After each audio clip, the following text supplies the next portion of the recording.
All right, welcome back to another episode of IDP Advice. This episode, we're going to be going through IDP news and notes after week 2. You'll notice joined by Sean. You can find him on Twitter at Sean8386. He's standing in this week as Ricky is off in Dubai, of all places, to handle some business.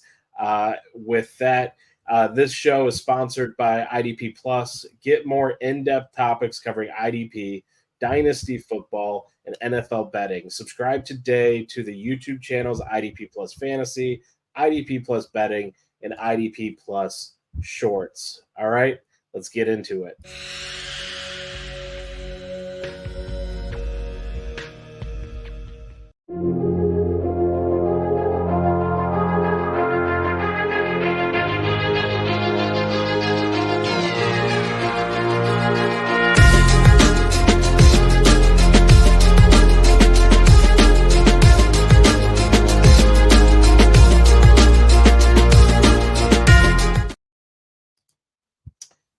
All right.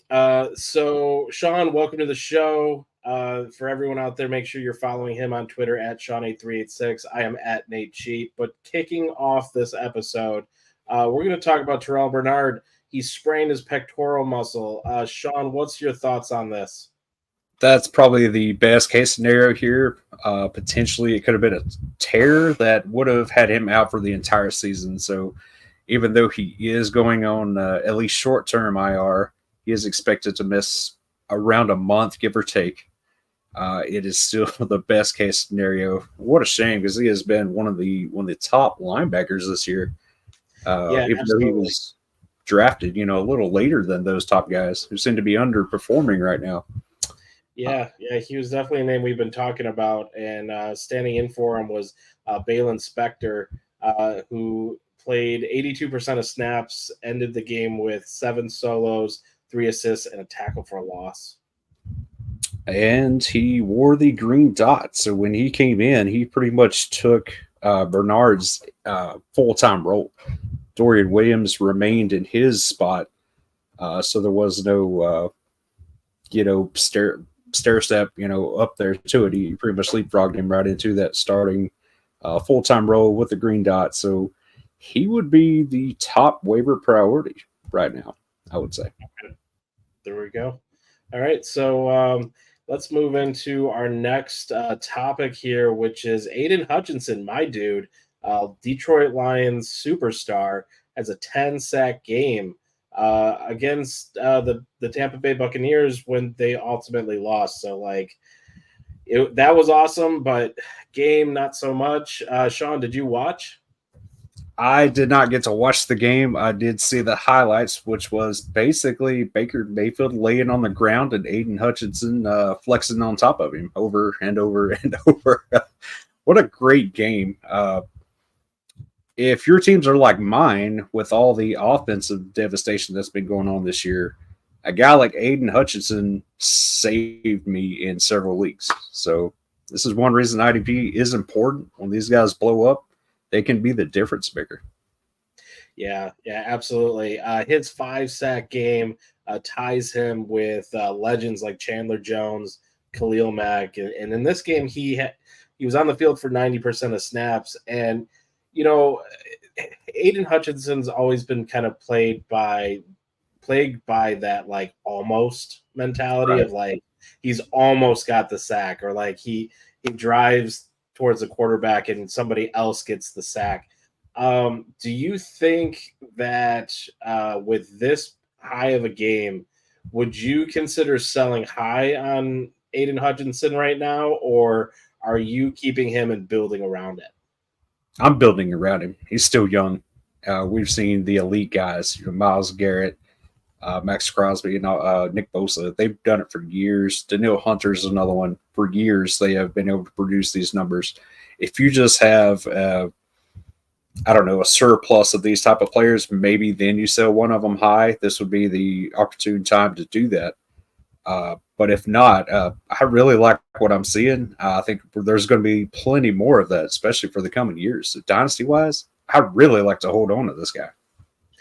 Yeah, no, it's Look, a couple episodes ago, right? Maybe it was last episode. I can't fully remember, but I was wearing my Lions jersey, and it's like after that game, I really need a Hutchinson jersey. I need to. I've got the Aidan Hutchinson shoes, so now I need a jersey. I was actually going to message you that the other day because Sunday, we did the start sit show together, and you had the Barry Sanders jersey on. That was going to be my comment. Was like, hey man, you need to get you a Hutchinson jersey now. I assumed you already had one, but this is your sign. Yeah, no, it's definitely my sign. In this episode, I was debating because of how poor the performance Jared Goff had. I was gonna wear my Joey Harrington jersey. My throwback. And an Adidas Harrington jersey that I wear after bad games and vintage. Yeah. So I didn't do it. I moved away from that idea, but I mean, up until record time, I was about to. Wow. Oof. Yeah, let's celebrate the good, not relive the past. That was, the negativity for so long as a Detroit guy. Yeah, absolutely. So speaking of negativity, let's move to Jermaine Johnson. He leaves the game on Sunday with a torn Achilles against Tennessee. What are we thinking here? Who's stepping up into his spot? Now, I did watch this game, and it's a heartbreaker. Jermaine Johnson, he's one of the new young guys we're really hoping for to really break out and just blow up this year. Unfortunately, we're leaving with like 4 tackles on the season, and that's it. It sucks, but these things happen. It looks like Will McDonald is the next man to own here, and he had a fantastic game. 3 sacks against a very terrible Tennessee offensive line. So pick Will McDonald up, but temper expectations here because Tennessee is one of the worst lines. They will make just about anybody look good. But we're also excited about Will McDonald here. He's another guy we were looking to really take off this year. Nice. Yeah. No, you were mentioning that to me earlier about the Tennessee O-line. And so I started looking into that, and they actually were they're the bottom 10 of teams that are giving up to the defensive line. So, definitely something to keep a look at from a trend standpoint of, are you going to start targeting the players that are going up against Tennessee because of that? And do you think we might see that as a trend going forward of start those guys because they're going to blow up? Absolutely. We did it all last year. And for, I'd say probably 80% of the games, it paid off for, at least a sack for somebody. Like this week, I believe it's Green Bay. So if I have Rashawn Gary, maybe Van Ness or Preston Smith, even in the deep leagues that have those guys, I would be firing them up as well. But definitely Rashawn Gary, I would expect up to 3 or 4 sacks out of him. That's how bad this Tennessee offensive line is. And we want to milk those points for all we can get. Yeah, so let me ask you this on the Will McDonald and the New York Jets front. Hassan Reddick is still out there. He's, still holding out, but could join this team if they work out their differences. If Hassan Reddick comes back, what does that do for Will McDonald and the situation that's going on there? Let's say he does come back. I would imagine it would take a game or 2 for him to really get integrated and get back to form. If anything, it would help free McDonald up. If Hassan Reddick does come back and he's that Pro Bowler that we've seen in the past, and he can force them to double team him from the offensive side, that would free up McDonald on the other side to still get more sack opportunities. And in fact, it would probably help him out having a full-fledged threat on the other side. So right now, he is the top guy with basically a rotation on the other end. Still have Quinnen Williams in the middle to help eat up some of the double teams and apply a little pressure in the middle. But yeah, having a star on the opposite end would definitely free him up. boost him even more. There we go. All right, let's move on here. As you know, Colts DeForest Buckner avoids a serious injury, but still leaves with an ankle sprain. Looks like he was replaced by Raekwon Davis and Taven Bryan rotation. What are you seeing out of that, Sean? I see a mess. There's no replacing the top defensive tackle for IDP. All you can do is kind of, if you have an IR spot, you put him on it, or you just throw him on the bench. He's not somebody I'm going to drop because when he comes back, he's one of the most consistent players there is out there as far as, a per game basis. But I'm not looking at the Colts to give me that direct replacement if, I'm losing him. And I'm losing him a lot this week. He's one of my most rostered players across all my leagues. So I'm looking elsewhere. We have, a few articles now going on about waiver wire targets and who to replace him with. So there are a few out there we could get into. Mm-hmm. Yeah. What are you seeing? Because I see in your notes you've got, Gravon Dexter, Mario Edwards. Who do you like out of that grouping? This one is just kind of pick your flavor because they're both very similar, and there's not a lot of tackles here between either guy. The biggest thing they have done is record a sack in each game. And with Edwards, he has Daniil Hunter and he has Will Anderson on either side, so those guys are taking a lot of attention, which frees him up a little more. And I think I'm leaning towards him over Dexter. But I think either one of these would be a good pickup right now if you've lost a guy like DeForest Buckner. These guys are producing, and that's what you need. You need production.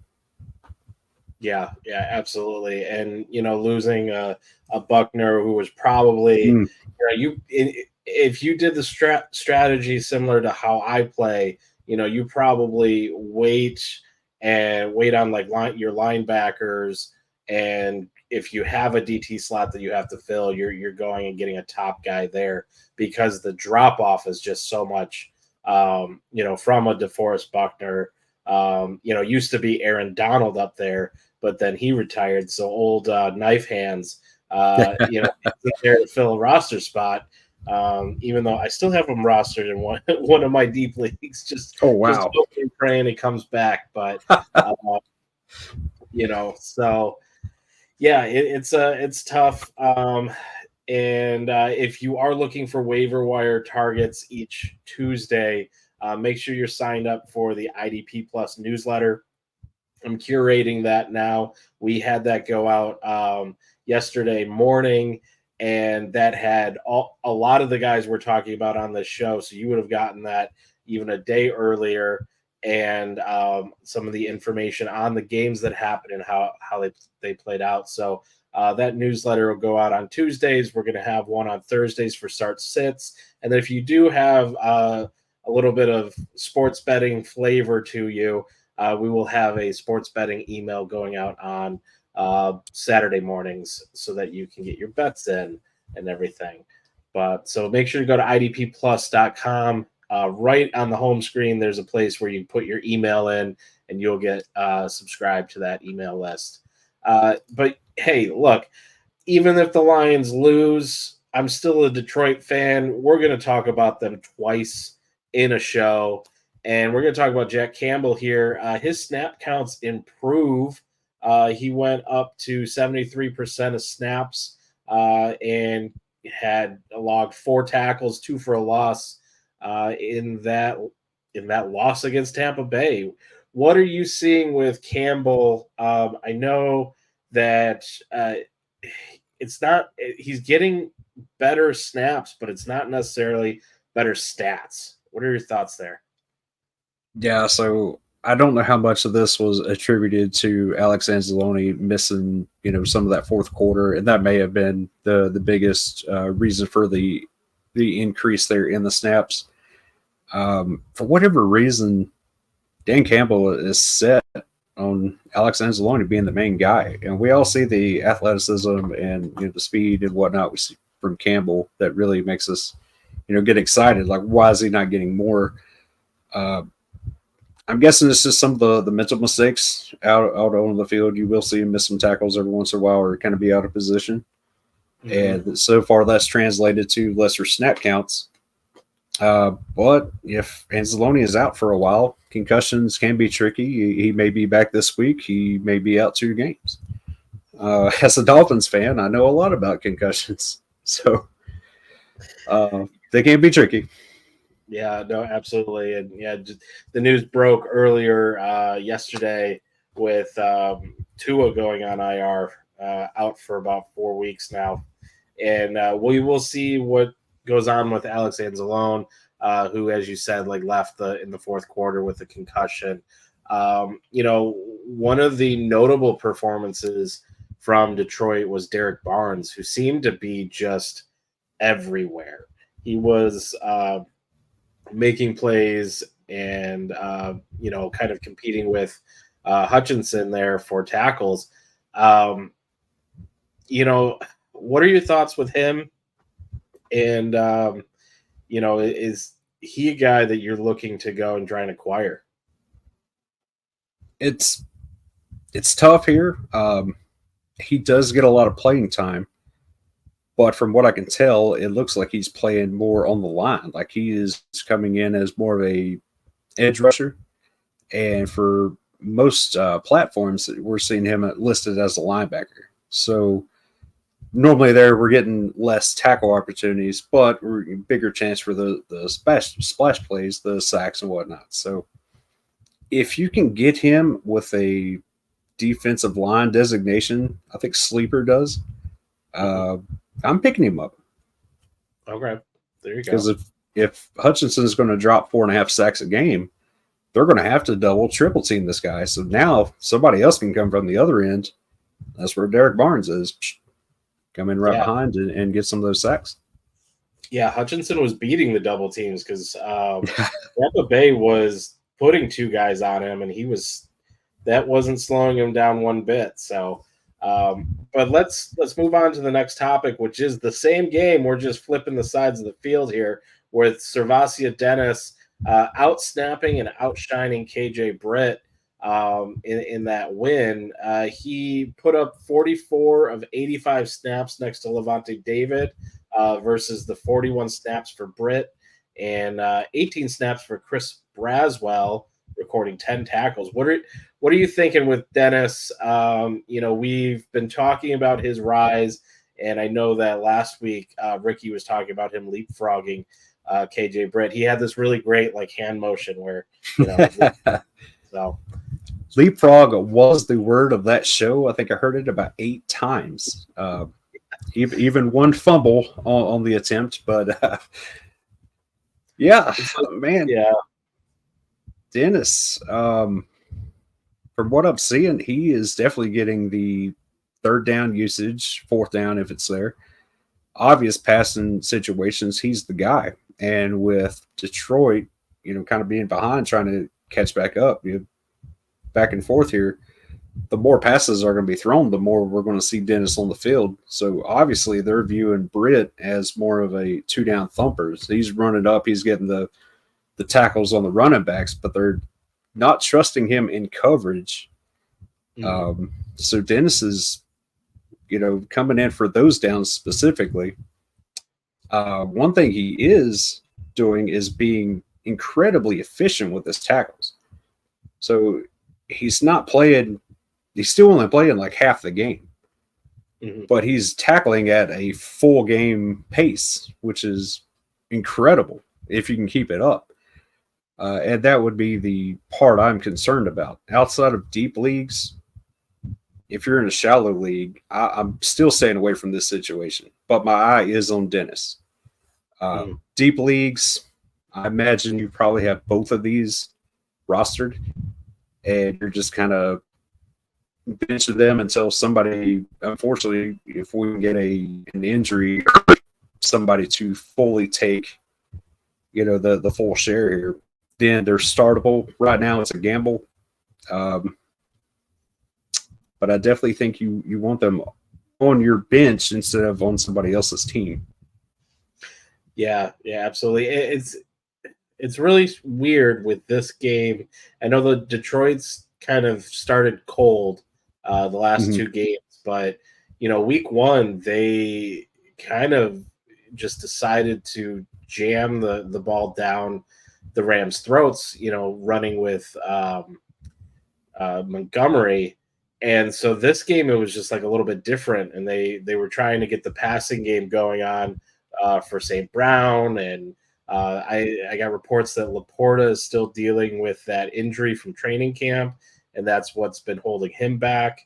And then Goff has just not been making great decisions where he's putting the ball, which that's been a complaint I've had for Goff since we drafted or we traded for him. That's nothing new. Yeah, that's absolutely nothing new, but it's like it gets overshadowed when he can make really good passes when he's got the time and the run game's going really well. So I don't have concern over Detroit over the long term because I think they're going to iron it out. And we're going to be talking about them in the playoffs in January, especially with the state of the rest of that division. But the fact that this game, they just couldn't turn either on. They couldn't get the run game going. They couldn't get the passing game going. And I think that really led to Dennis being able, the Tampa Bay knowing to put Dennis out for those plays, where he was shining. So right. If Tampa is playing against, let's flip that. Let's say if Detroit had been in the lead, maybe up 10 points, 2 touchdowns, and now they're pounding the rock with Montgomery, I think you would have seen a lot more Britt in this game instead of Dennis. And that's just going to be, for now, it's just going to be a per-game basis. Whoever Tampa's playing. If they're playing Carolina, then I would expect Britt to get more. Or, well, I'll take that back. The opposite. Dennis to get more because they're going to be throwing the ball. If they're behind, or, if they're playing, like, say, the Saints when this game comes up, if the Saints are way up and they're just, hammering with Jamal Williams or, Alvin Kamara, Taysom Hill, whoever, I would expect more Britt during that game. But that's the speculation. Now, it could change. We're still very early in the season.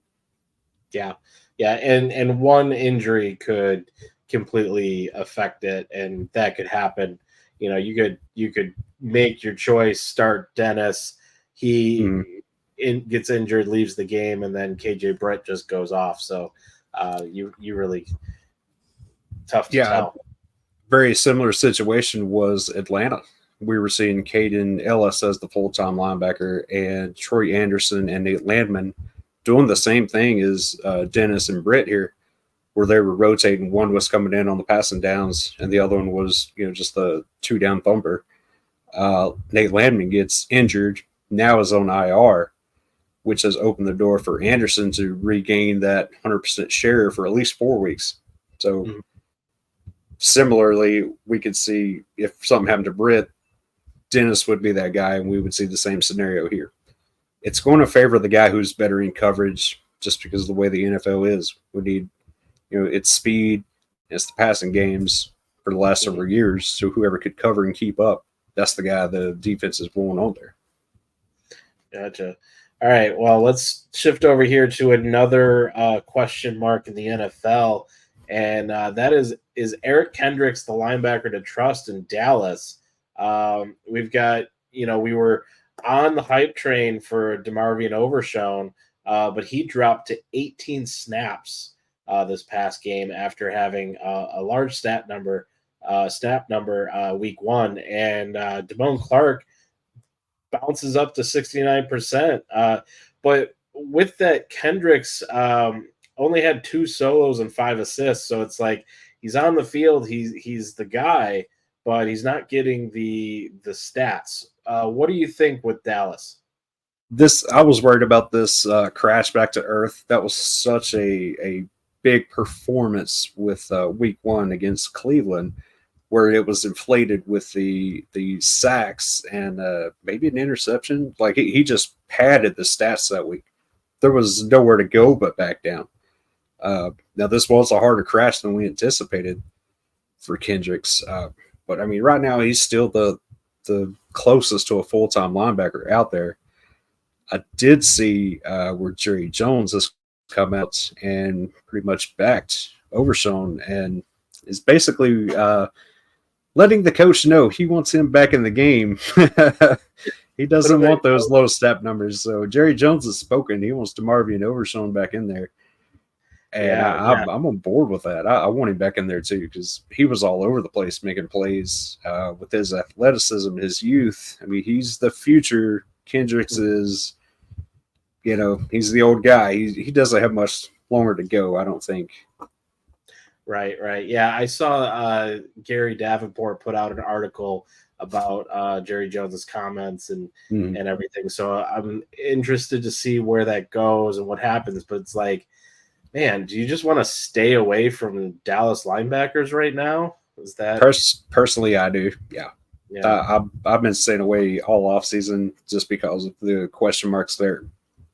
If we remember last year, it was all the safeties that were taking over Dallas. Mm-hmm. Yeah. Nope. Definitely. Well, talking about taking over, we've got some new guys coming in.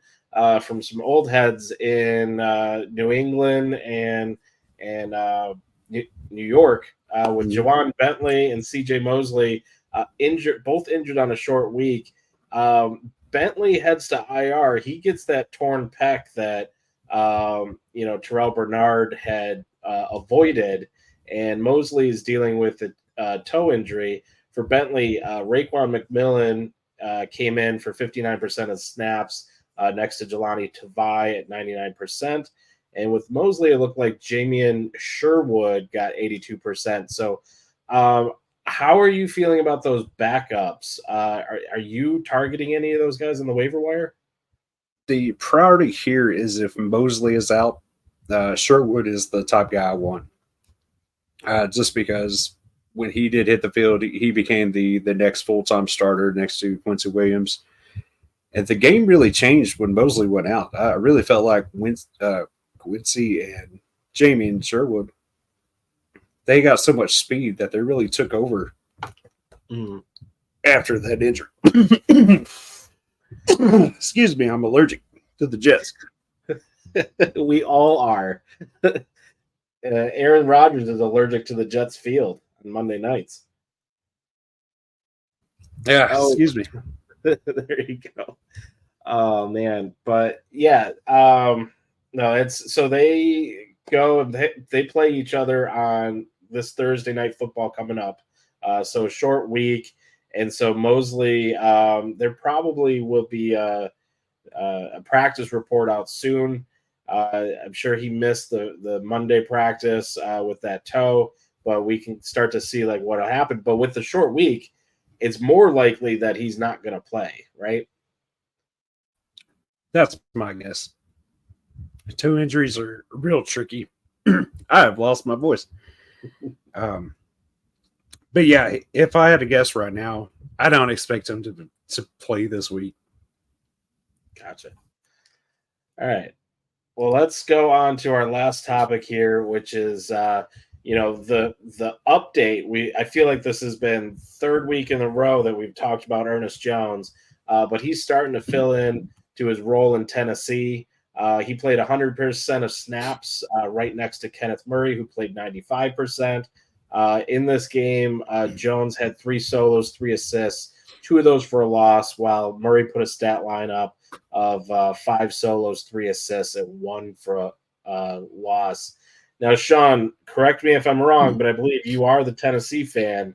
What are your thoughts on Jones? And no, you're Dolphins. Why am I? You live in Tennessee. That's there you go. There you go. Yeah.